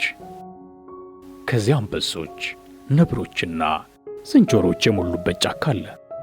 ነገር ግን ጉዞዋን ትንሽ ወደ ሰሜን በኩል ፈቀቅ አድርጋ ቀጥ ብላ ብትሄድ አውሮፓ ወደ ተባለ ገናና ጉር ትደርሳለች። ከዚያ የአፍል ማማ፣ ሪዮ ዲ ጄኔሮና የፔዛ ጠማማ ማማ ይገኛሉ። ታዲያ ምን የምታጣው ነገር አለ? እንደ ማንኛውም የብራዚል ሴት ገና አፏን ከመፍታቷ በፊት ነው ሳምባ የሚባለውን ተወዳጅ ዳንስ የለመደችው። ደግሞ አውሮፓን ካልወደደች በማንኛውም ሰዓት ተመልሳ መምጣት ትችላለች። እድሉ ሊያመልጣት አይገባም። ምክንያቱም ከአሁን በፊት የተማረችው ነገር ቢኖር እድልን ማሳለፍ ዋጋ እንደሚያስከፍል ነው። አብዛኛውን ዕድሜዋን ያሳለፈችው እሺ ማለት የሚገባትን አያሌ ነገሮች እምቢ ያለች ነው። ምክንያቱም ልትቆጣጠራቸው የምትችላቸው ነገሮች ብቻ አጥብቃ መያዝ ስለምትፈልግ ነበር። ከነዚህ ውስጥ አንዱ የወንዶች ጉዳይ ነው። አሁን ያጋጠማት ግን ፈጽሞ የማይታወቅ ሊገመት የማይችል አጋጣሚ ነው። ምናልባትም ውቅያኖሱን ካሁን በፊት ከማታውቀው በላይ ይሄኛው አስፈሪ ሊሆን ይችላል። ካሁን በፊት ውቅያኖሱን ለመጀመሪያ ጊዜ እንዳቋረጡት ቀዛፊዎች አይነት ስሜት የሚሰጥ መሰላት። ስሜቱን ከታሪክ ክፍለ ጊዜ ትምህርቷ እያስታወሰች ለማነጻጸር ሞከረች። በእርግጥ እምቢ ማለት ትችላለች። ነገር ግን በዚህ ውሳኔዋ የተነሳ ዕድሜ ልኳን እየተጸጸተች ልትኖር እንደማይገባ ታምናለች። ዛሬ ድረስ እንደሚጸጽታት የመጀመሪያዋ ውሳኔዋ እርሳስ የጠየቃትን ልጅ እምቢ ማለቷ። ስለዚህ አሁን ለመድሽ ብላ አትወስንም። ይህንን ለማድረግ ጥቂት ምክንያቶች ይኖሯታል። ከብራዚል ዳርቻ ስፍራ የመጣች ከትምህርት ውጪ ጥሩ የሕይወት ተሞክሮ የሌላት ሴት መሆኗ ሲሆን፣ ሌላኛው ደግሞ በቴሌቪዥን ይተላለፍ የነበረው ሶፕ ኦፔራ የተባሉ ፕሮግራሞችን በማየት ሰፊ ልምድ ያላት በመሆኑ ነው። ሦስተኛው ምናልባት ከሁሉ ሊበልጥ ይችላል፣ ቆንጆ መሆኗ። በእርግጥ ይሄ ሁሉ መጪውን ዓለም ለመጋፈጥ በቂ ላይሆን ይችላል። በባህር ዳርቻ ላይ ስብስብ ብለው ከሚዝናኑ ጥቂት ሰዎች የተወሰኑት ወደ ውሃ ለመግባት ፈርተው ሲሳሳቁ አስተዋለች። እሷም ከ2 ቀናት በፊት ተመሳሳይ ስሜት ተሰምቷት ነበር። አሁን ግን ያ ፍርሃት የለም። በፈለገችው ጊዜ ሁሉ ወደ ውሃው መግባት ትችላለች። ልክ ውሃ ውስጥ ተወልዳ ያደገች ይመስል። ታዲያ ለምንድን ነው አውሮፓንም ልክ እንደ ባህሩ ለማየት የሚያስፈራት? ምናልባት ድንግል ማርያም አንዳች ምሬት ብትሰጠኝ ብላ በጸጥታ ውስጡና ጸሎት አደረገች። ወዲያው በሰከንዶች ውስጥ ውሳኔዋ ትክክል እንደሆነና መቀጠል እንዳለባት ውስጧ ነገራት። ምክንያቱም አሁን የደህንነት ስሜት ይሰማታል። በፈለገችው ጊዜ ወደ ሀገሯ መመለስ ትችላለች። ይህንን ዕድል በአጋጣሚ ማግኘት ግን አትችልም። ስለዚህ አደጋውን መጋፈጥ ዋጋ ልትሰጠው የሚገባ ነገር ሆኖ አገኘችው። ምናልባት ይህ ህልሟ የአየር ማቀዝቀዣ በሌለው አውቶቡስ ለ48 ሰዓት ወደ ሀገሯ በመመለስ ካላመለጠችው ወይንም ሲውዙ ሰውዬ ሐሳቡን ካልቀየረ ነው እውን ሊሆን የሚችለው። በዚህ ስሜት ውስጥ እያለች ነበር ሰውየው ለሁለተኛ ጊዜ እራት እንዲበሉ ጥያቄ ያቀረበላት። በተቻላት መጠን ሳቢ ለመሆንና በራሷ የምትተማመን ለመምሰል ሞከረች። እጁንም በእጆቿ ይዛ ለመቆየት ስትሞክር ወዲያው ሳይታሰብ እጁን ከእጇ ላይ አላቀቀው። ማርያ ምናልባት ሰውየው በፍርሃትና በአፍረት ውስጥ ሆኖ ምናልባትም ሰውየው ለሚናገረው ነገር በራስ መተማመን ያለው መስሎ ታያት። የሳምባዋ ኮከብ አላት ሰውየው፣ ተወዳጇ የብራዚል ሳምባ ኮከብ። ጉዞአችን በሚቀጥለው ሳምንት ነው አላት ሰውየው። ሁሉም ነገር ጥሩ ይመስላል፣ ነገር ግን ጉዞ በሚቀጥለው ሳምንት መሆኑ ጥያቄ ውስጥ የሚገባ ነገር አይመስልም። ከዚህም የተነሳ ማርያ ውሳኔዋን ከመወሰኗ በፊት ቤተሰቦቿን ማማከር እንዳለባት ልታስረዳው ሞከረች። የሲውዙ ተወላጅ እንግዳ ግን በቁጣና በኃይለኝነት ስሜት ውስጥ ሆኖ ቀደም ሲል የፈረመችውን የስምምነት ኮንትራት ወረቀት አሳያት። ለመጀመሪያ ጊዜ የኀፍረት ስሜት ተሰማት። ኮንትራት አላት። ማርያ አሁንም በተወዛገበ ስሜት ውስጥ ሆና ወደ ቤቷ ለመመለስ ብትፈልግ ቢያንስ ወኪሏን ማይልሰንን ማማከር እንዳለባት ወሰነች። ምክንያቱም በዚህ ጉዳይ ቀደም ሲል ክፍያ ከፍለው ስለነበር። ወኪሏ ማይልሰን ግን አንዱ ቱሪስት ለማሳመን ተፍ ተፍ እያለ ነበር ያገኘችው። በዚህም የተነሳ ለማርያ ሙሉ ትኩረት ሊሰጣት አልቻለም። ሐሳቤን ከቀየርኩስ አለችው ማርያ። በስምምነት ኮንትራታችሁ ውስጥ ምን እንደተካተተ አላውቅም፣ ነገር ግን እንደሚመስለኝ በማንኛውም ጊዜ ሊያሳስርሽ ይችላል። የት ያገኘኛል እኮ፣ ስለዚህ ለምን ትጨነቂያለሽ? ሲውዙ በአንጻሩ ለማርያ የከፈላት $500 የገዛላት ቀሚስና ጫማ እንዲሁም ለሁለት ራቶች የከፈለው ክፍያና በቆንስላ ውስጥ ለአንድ ክፍያዎች ያወጣው ወጪ እያሳስበው ጀምሯል። ማርያ ጉዳዩን ለቤተሰቦቿ ማማከር እንዳለባት ግድ ስትለው 2 የአውሮፕላን ትኬቶችን ቆርጦ ወዳለችበት አካባቢ ለመሄድ አስቦ ነበር። ነገር ግን ይህ ሁሉ ሊሆን የሚችለው በ48 ሰዓት ውስጥ ወደ ሪዮ ዲ ጄኔሮ ከመጡና በቀጣዩ ሳምንት ጉዟቸውን ማድረግ የሚችሉ ከሆነ ብቻ ነው። ማርያ ይሄ አሁን ያመጣው ሐሳብ በኮንትራት ውስጥ እንዳለ ስትረዳው ሰዎች በእንዲህ አይነት ጉዳዮች ላይ ግድየለሽ እንዳልሆኑ ተረዳች። ማርያ ከአንድ አውሮፓ ውስጥ ኮከብ ሊያደርጋት ከሚፈልግ የውጭ አገር ዜጋ ጋር ተመልሳ ወደ ትውልድ መንደሯ መሄዷ ለከተማዋ በሙሉ ደስታና ኩራት ፈጠረላቸው። አሁን ሁሉም ጎረቤቶቿና የቀድሞ የትምህርት ቤት ጓደኞቿ በሙሉ አውቀዋል። እንደውም አንዳንዶቹ ጓደኞቿ በእርግጠኝነት ይህ እንዴት ሊሆን ይችላል እያሉ ይጠይቋታል። በቃ እድለኛ ነኛ ብላ ትመልስላቸዋለች። ሁሉም ማወቅ የፈለጉት ነገር ቢኖር ሪዮ ዲ ጄኔሮ ውስጥ እንዲህ አይነት ነገሮች በብዛት ይከሰቱ እንደሆነ ብቻ ነበር። ምክንያቱም እንዲህ አይነት ሁኔታዎች በተደጋጋሚ ሲያጋጥሙ ቴሌቪዥን ላይ አይተዋል። ማርያ ይህንን አጋጣሚ በመጠቀም ለራሷ ከፍ ያለ ግምት በመስጠት ልዩ እንደሆነች ለጓደኞቿ ለማሳመን ሞከረች። በዚህ መልኩ ማርያና ሲውዙ ሰውዬ ወደ ትውልድ ከተማዋ ሲደርሱ ሞቅ ያለ አቀባበል ነበር የገጠማቸው። ሲውዙ በእጁ የማርያን የኮንትራት ስምምነት ወረቀትና ሌሎችም በራሪ ወረቀቶችን ይዞ ነበር። በኮንትራቱ ላይ ብራዚል የሚል ቃል ዜድ በሚል ፊደል ነበር የተጻፈው። ማርያ ወዲያው ለቤተሰቦቿ ሁኔታውን ካስረዳቻቸው በኋላ ወኪል እንዳላትና የምትሰራውም ተዋናይነት እንደሆነ አስረዳቻቸው። የማርያ እናት ሰውየው ያሳያቸውን ማርያ በዋና ልብስ ሆና ሰውነቷ ተገላልጦ የሚታይበትን ፎቶ ካዩ በኋላ ወዲያው ፎቶውን መልሰው ጸጥ ብለው ተቀመጡ። ምክንያቱም አሁን ዋናው ነገር የማርያ ደስተኛና ሀብታም መሆን ነው። ቢያንስ ግን ደስተኛ ባትሆንም እንኳን ሀብታም መሆኗ ግን አይቀርም። ስም ማን ነው አሉ እናት። ሮጀር የሚባል ዘመድ አለኝ አሉ እየሳቁ። ሰውየው ፈገግ እንዳለ አጨበጨበ። ወዲያው እዛ ያሉት ሁሉም ሰዎች የማርያ እናት የተናገሩትን እንዳልተረዳው ተገነዘቡ። ከዚያም የማርያ አባት የእኔ ዕድሜ እኩያ ነው አሉ። እናትየዋ ባለቤታቸውን በልጃቸው ደስታ ላይ ጣልቃ እንዳይገባ ነገረችው። ልብስ ሰፊዎች ብዙ ጊዜ ከደንበኞቻቸው ጋር ስለ ብዙ ነገሮች ስለሚያወሩና ስለ ትዳርና ስለ ፍቅር ብዙ ስለሚያውቁ ለማርያ የመከሯት ምክር እንዲህ የሚል ነበር። ልጄ አንድ ነገር ልንገርሽ፣ በሕይወት የተረዳሁት ነገር ቢኖር ከድሃ ወንድ ጋር ደስተኛ ሆኖ ከመኖር ከሀብታም ወንድ ጋር ደስተኛ ሳይሆኑ መኖር ይሻላል። እናም በኔ ግምት በምትሄጅበት ቦታ ሁሉ ደስተኛ እንኳን ባትሆኝ ሀብታም የመሆን ዕድል እንዳለሽ እገምታለሁ። በዛ ላይ ደግሞ ያልወደድሽው ነገር ካለ በማናቸውም ሰዓት አውቶቢስ ይዘሽ ወደ ቤትሽ መመለስ ብቻ ነው አላት። ማርያ ምንም እንኳን የክፍለ ሀገር ልጅ ብትሆንም እናቷም ሆኑ የወደፊት ባሏ ከሚገምቱት በላይ ብልጥና ጎበዝ ነበረች። ለዚያም ነበር ለእናቷ ስትመልስ እንዲህ አለችው። እናቴ ከአውሮፓ ወደ ብራዚል የሚመጣ አውሮፕላን የለም። በዛ ላይ ደግሞ የምፈለገው ለትወና ሥራ እንጂ ለአገባ አይደለም። ወዲያው እናቷ ተስፋ በመቁረጥ አዩአት። እናቷም በምላሻቸው ለማንኛውም በዚያም ሆነ በዚህ ወደ ቤትሽ መመለስ ትችያለሽ። ተዋናይ ሆነሽ ቆንጆና ማንኛውም ሴት ልትመኛት የምትችላት አይነት ሴት ሆነሽ ትመለሻለሽ። ነገር ግን ይሄ የሚሆነው ውበትሽ እስካለ ድረስ ብቻ ነው። ምክንያቱም ዕድሜሽ 30ዎቹን ባለፈ ቁጥር መልክሽ እየፈዘዘ ይሄዳል። ስለዚህ ማድረግ ያለብሽን ሁሉንም ነገር አሁኑኑ አድርጊ። አንቺ ታማኝ ሆነና ሊወድሽ የሚችል ሰው ፈልጊ፣ እናም አግቢ። ደግሞ ማወቅ ያለብሽ ፍቅር ለትዳር ያን ያህል ወሳኝ ነገር አይደለም። መጀመሪያ ላይ እኔም አባትሽን አልወደውም ነበር። ነገር ግን ገንዘብ ሁሉንም ነገር ይገዛል፣ እውነተኛ ፍቅርንም ሳይቀር።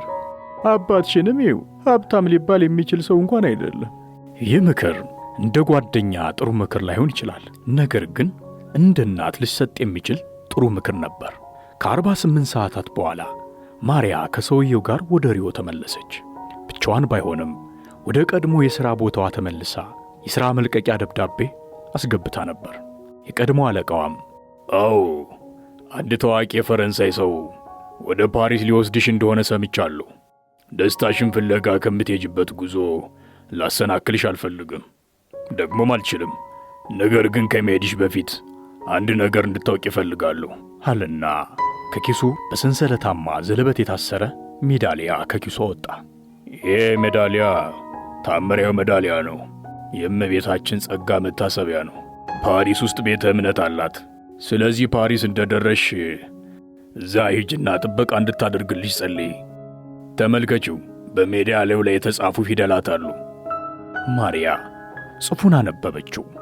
ያለ ኃጢአት የተጸነሰችውን ማርያም አወድሱ፣ እኛም ወደ እሷ እንመለስ ዘንድ ጸልዩልን፣ አሜን ይላል። ሁልጊዜም ቢሆን በየቀኑ ቢያንስ በቀን አንድ ጊዜ እነዚህን ቃላት ማለትሽን አትርሺ። እና ደግሞ አለቃዋ አመነታ።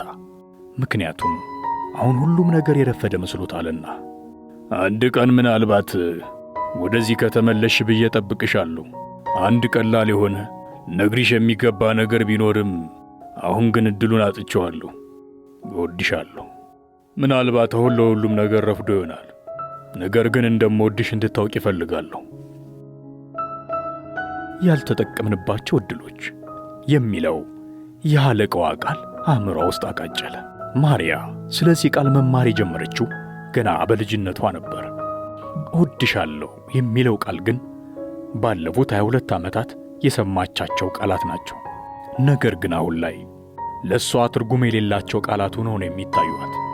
ምክንያቱም ለብዙ ጊዜያት ባዶ የቃላት ጽናጽኑ ነው ሲገለጡ አይታለችና ትርጉም ወዳለውና እውነተኛ ወደሆነ የጸና ግንኙነት ሲሸጋገሩ አላየችም። ማርያ አለቃዋን አመስግና ስታበቃ አቅፋ ወደ ደረቷ በማስጠጋት ጉንጩ ላይ ሳመችው። ከዚያ ወደ ኋላ ለመመለስ ሳታመነታ በቁርጠኝነት ወደፊት ተራመደች። ማርያና ሲውዛዊ እንግዳ ወደ ሪዮ በተመለሱ በቀናት ውስጥ ፓስፖርቷን በእጇ አስገባች።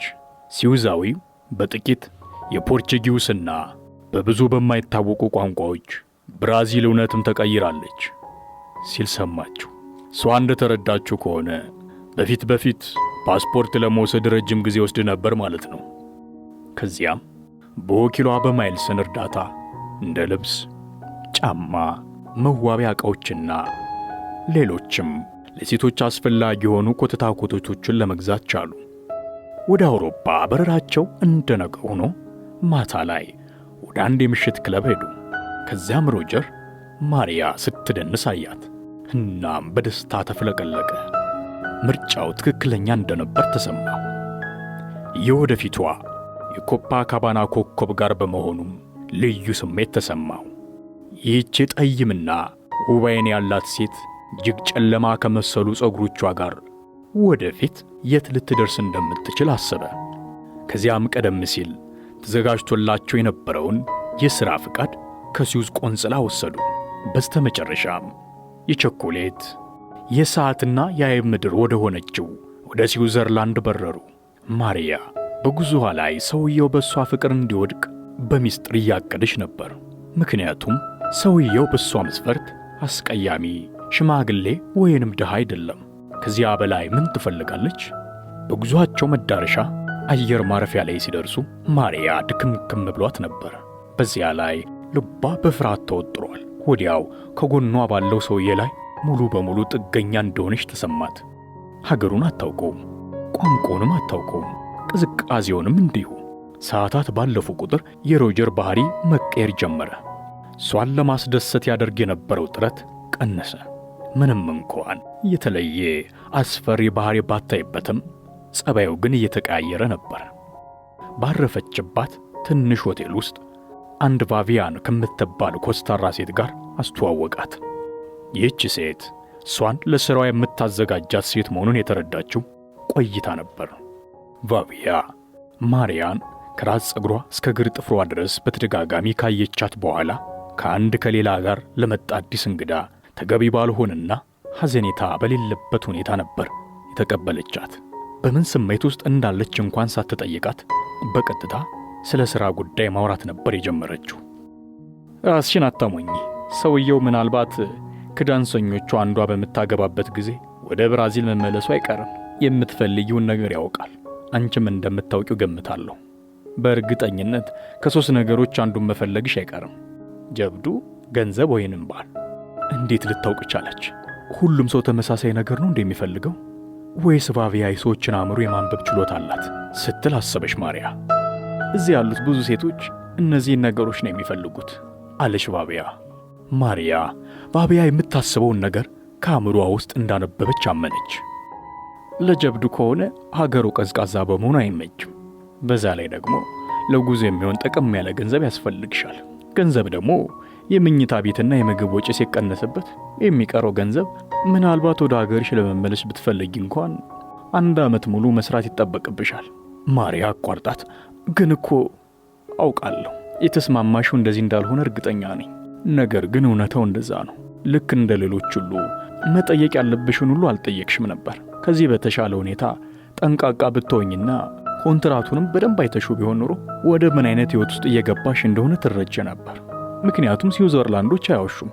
እነሱ የሚተማመኑት የእኛን ዝምታ ነው። ማሪያ የቆመችበት መሬት የከዳት መሰላት። ስለ ባል ካወራን ደግሞ አንድ ሴት ዳንሰኛ ለማግባት በወሰነችበት ጊዜ ለሮጀር የኪሳራ ድግስ ደገሰችለት ማለት ነው። ስለዚህ ነው ከደንበኞቻችን ጋር ማውራት ክልክል የሆነው። ፍላጎትሽ በዚህ አቅጣጫ ከሆነ ብዙ አደጋ ይጠብቅሻል። ምክንያቱም ስራው በሌሎች ከተማ እንዳለው አይነት ቀላል ስራ አይደለም። ለምሳሌ ቦርድኔ በርኒ፣ ሩደ በርኒ። አዎ፣ ወንዶች ወደዚህ የሚመጡት ከሚስታቸው ጋር ነው። ያ ደግሞ የፍረት ሳይሆን በቤተሰብ ውስጥ እንደሚያሳልፉት አይነት ስሜት ስለሚሰማቸው ሌላ ሴት ፍለጋ ወደኛ ይመጣሉ። መቼም ዳንስ ትችያለሽ ብዬ ብናገር ድፍረት አይሆንብኝም። በዛ ላይ ደግሞ መዝፈን ከቻልሽ ደሞዝሽ ይጨምራል ማለት ነው። ችግሩ በዚያው ልክ የሌሎች የሴቶች ቀናት አይጣል ነው እና ያንን አልመክርሽም። ምንም እንኳን በብራዚል ምርጧ ዘፋኝ አንቺ ብትሆኝም እዚህ ዘፍናለሁ ብለሽ እንዳታስቢ። ከሁሉም ነገር በላይ ደግሞ ስልክ የሚባል ነገር አጠገብሽ ድረሽ እንዳይል። ምክንያቱም የምታገኙን ገንዘብ በሙሉ እዚያው ስልክ ውስጥ ለመጨመር ትገደጃለሽ አለቻት። ግን እኮ በሳምንት $500 ቃል ገብቶልኛል አለች። አዎ ያ ልክ ነሽ። ማሪያ ስዊዘርላንድ በገባች በሁለተኛው ሳምንት በዕለት ውሎ ማስታወሻ መመዝገቢያዋ ላይ የሚከተለውን ጻፈች። ወደ ምሽት ክለቡ ሄጄ ሞሮኮ ከሚባል ሀገር የመጣውን የዳንስ ዳይሬክተራችንን አገኘሁት።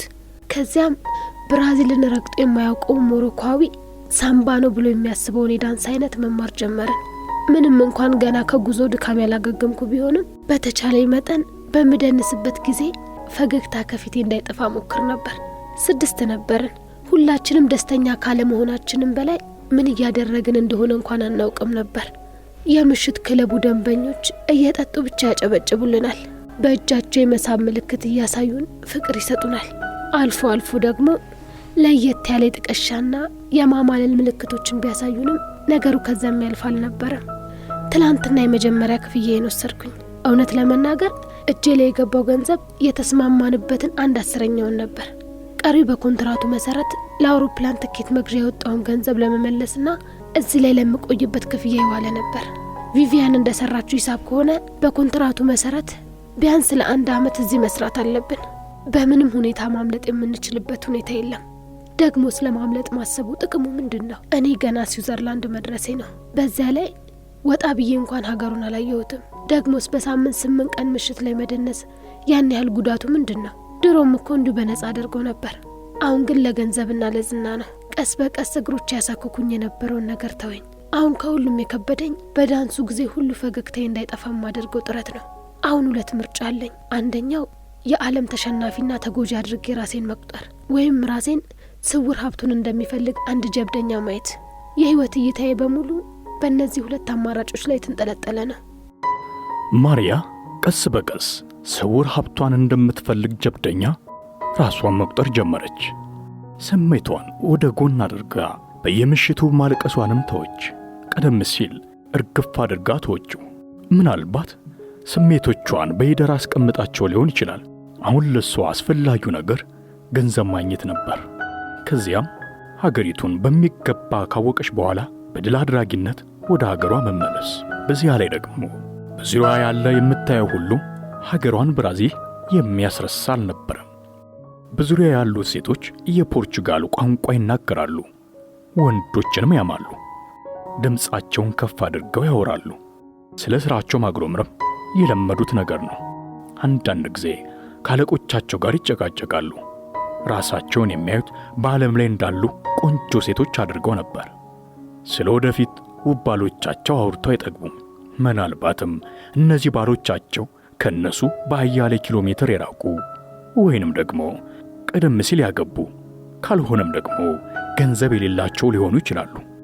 ምንም እንኳን ቀደም ሲል ብራዚል ውስጥ እያሉ ሮጀር ባያሳያት ሊቭሊት ላይ እንደገመተችው ባይሆንም የምሽት ክለቡ የቤተሰብን ስሜት የሚፈጥር ነበር። በዚህ በኩል ቪቪያን የነገረቻት ሊቭሊቱ ላይ ካለው የተሻለ መሆኑን ተረዳች።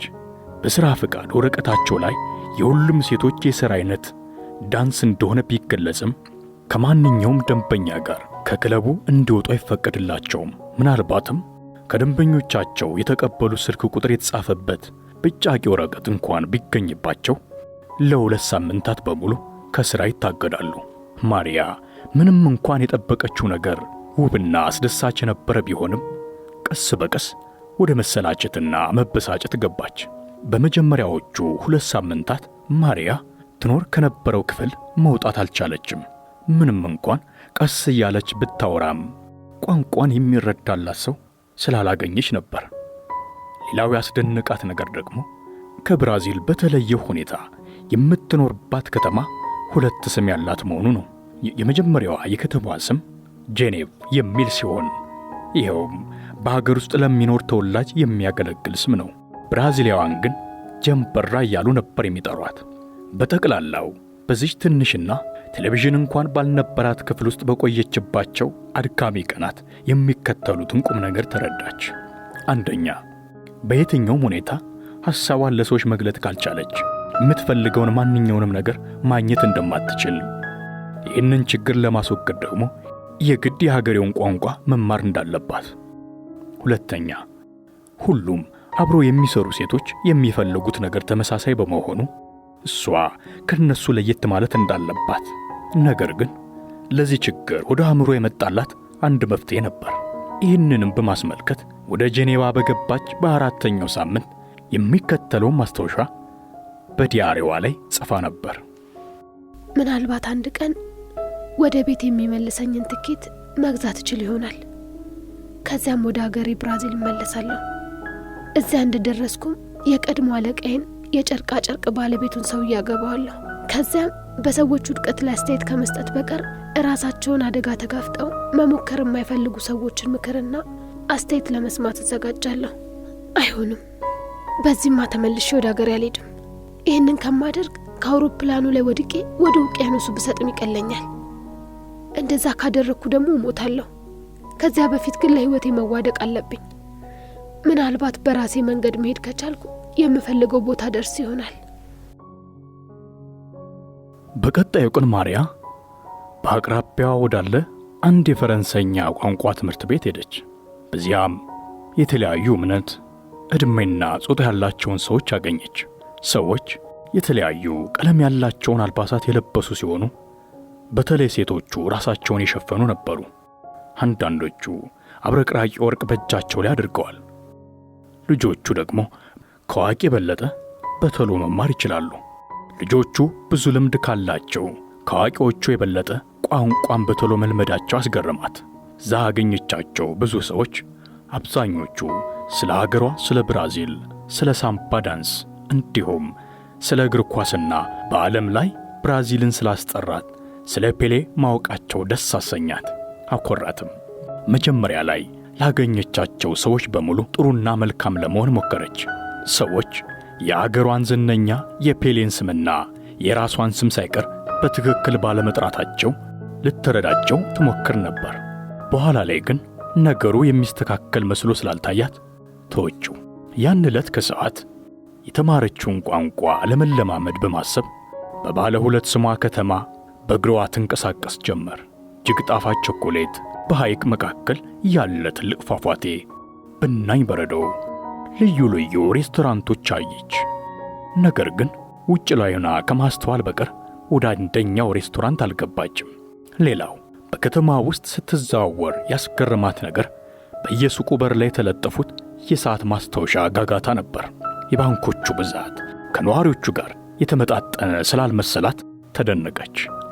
ነገር ግን የትኛውንም ጥያቄ ማንንም ላለመጠየቅ ወስና ነበር። በዚህ ሁኔታ ትኩረቷን በሙሉ በስራዋ ላይና አዲስ በምትማረው ቋንቋ ላይ አድርጋ ለወራት ከቆየች በኋላ ብራዚላዊ ማንነቷ አሸነፋት። ይሄውም ከአንድ ፈረንሳይኛ ከሚማር አረብ ጋር በፍቅር መውደቋ ነበር።